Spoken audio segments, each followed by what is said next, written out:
All right. Howdy, everyone. My name is Gavin. I work at Opolis. I am the membership operations steward, and today here with me is Julian. We both work at Opolis, and let him give a little introduction to himself as well. Yeah, I work in membership at Opolis, so just in the community, and so we're just here to inform people about how to get into Web3 and some things to think about. Yeah. So the main talk, what we're going to focus on is actually three things. I know these three things probably weren't what you were expecting when you hear what do you need to actually work in Web3. The reason why these things are really important, though, is because they all actually go back to the ethos of Web3. They all go back to what we're actually here trying to do and what we're actually trying to build. So the first thing that we're going to be talking about is interpersonal skills. The second one is determination. And the third one that probably nobody talks about is compliance. A lot of people like to stay away from that, but we're going to try to hit it head on and hopefully answer any questions if anybody does have them.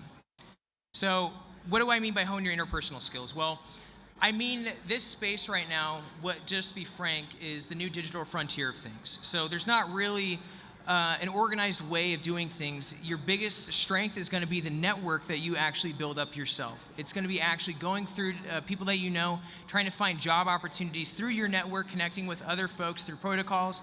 That's how you actually hone your interpersonal skills. So I actually really like this quote from Steve Jobs. I think this is fantastic.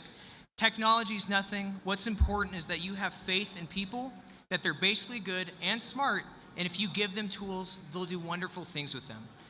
To be honest, I don't care how good of a developer you are. If you are awful to work with, I probably don't want to work with you. Being able to work in a team setting, being able to actually work with others and get a project completed, being able to set aside your ego and being able to do what's best for the team is going to be far more important than your actual technical skills. Especially with someone where I deal with operations a lot.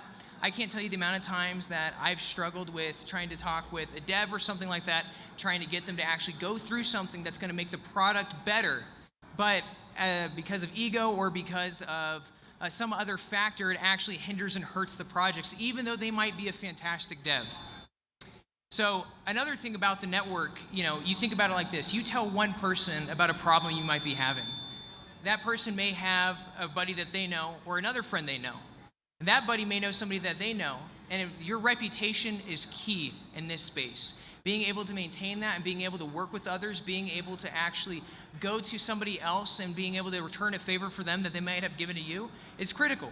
That's how I actually got my job at Opolis, how I actually became a full-time Web3, if you will. My good friend Joshua, that some of you might know, he came to me one day and said, hey, we have this opening here at Opolis. I think you'd be a great fit.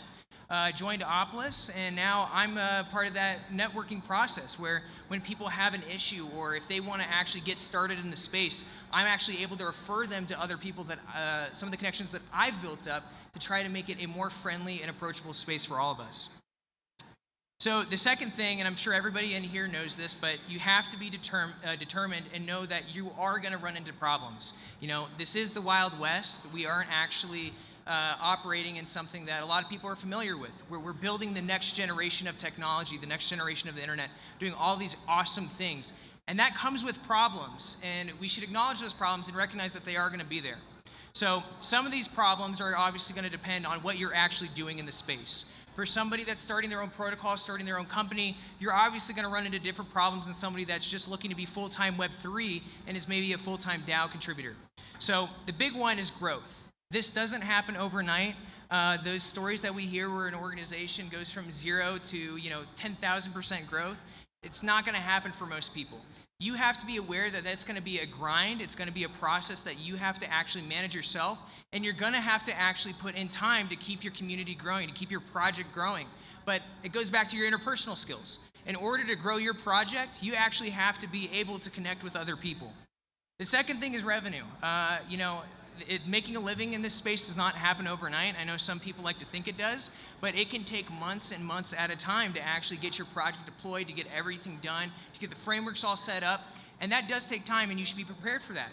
Don't overcommit and don't do something that you're not actually fully prepared to spend whatever money you might have on.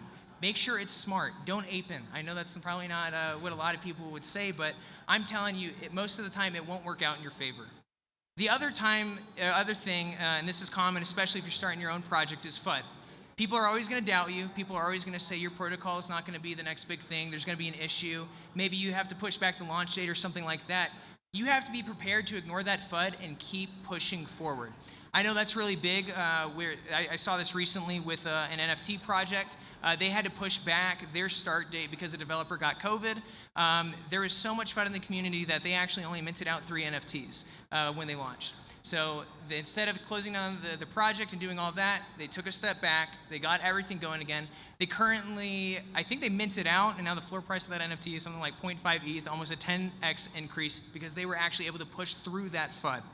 The last thing is stress. I know this sounds really weird to mention, but if you can't handle your stress in this space, if you can't handle it appropriately, it's not going to work out good for you. You have to find methods that you can actually let go, disconnect from the space a little bit, do something that you actually enjoy instead of just grinding this through until you actually hate what you're doing. Burnout is real. It happens way too often, and you have to be prepared to actually take a step back and not burn yourself out. So before I let Julian speak, I just want to say this. If you think there's not a spot or a space in Web3 right now, you are wrong. There's as of last night, I checked this, there's currently something like 4,000 DAOs that you can actively contribute to. There is over at least 10,000 active Web3 job listings, all the way from developers to people that work in operations to marketing. You don't have to just be a developer to work in this space. I don't know how to code to save my life. If you threw something in front of me, I don't know what I would do with it. It would not end well, though. The other thing, there is money out there ready to invest in good projects. Something like $33 billion were invested in by various VCs in crypto and blockchain adjacent projects. So that money is definitely going to increase and will be flowing later this year. And then the last step to think about is compliance. So obviously, when you get a job at a DAO or you're working in this space, the first thing you're going to think about is not, oh, I need to start making sure I withhold taxes, I do all these steps to make sure this income is compliant. But it really is important, given that we're working in the Wild West, we're working in this cutting edge frontier. So you need to make sure you're thinking about proper withholding and make sure that at the end of the year you have enough taxes to pay for the income tax owed, regardless of whether the tokens that you're working in may drop in price over a bear market or something like that. You need to separate your accounts, so thinking about having an ETH wallet that's a personal ETH wallet that you send the money to from a business ETH wallet, or a business bank account to a personal bank account. These kind of things are really helpful for accounting at the end of the year. And if something were to happen where you get audited, or for some reason you need to have an account of where this money flowed, then having just one account with all of your NFT degen purchases and all of the income from a DAO, like, that's not going to make sense. And the last thing is an LLC or an S-corp, which gives you a protection from the law and can shield you so that your liability is in some ways constrained to what's within that LLC or S-corp. So to go into the LLC or S-corp a little bit more, you might not be thinking that this is something for you, even if you're just working for a DAO or you're working in a space and you've just started.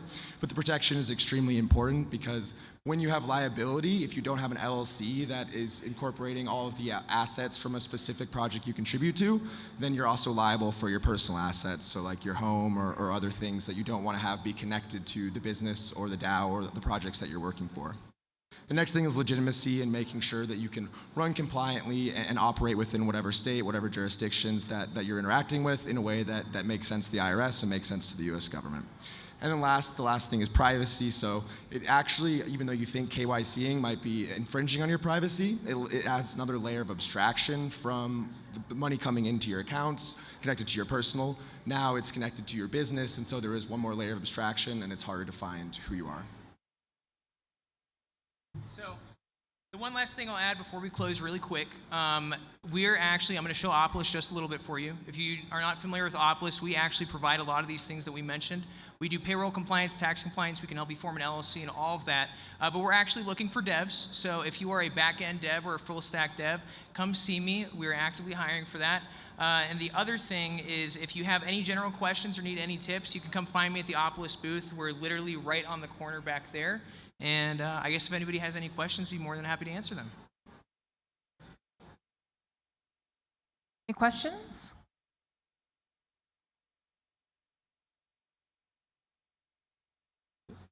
Well, thank you so much, Julian and Gavin. And if you ever have any questions for the Opolis team, you can catch them outside the venue, I'm sure. Thank you so much.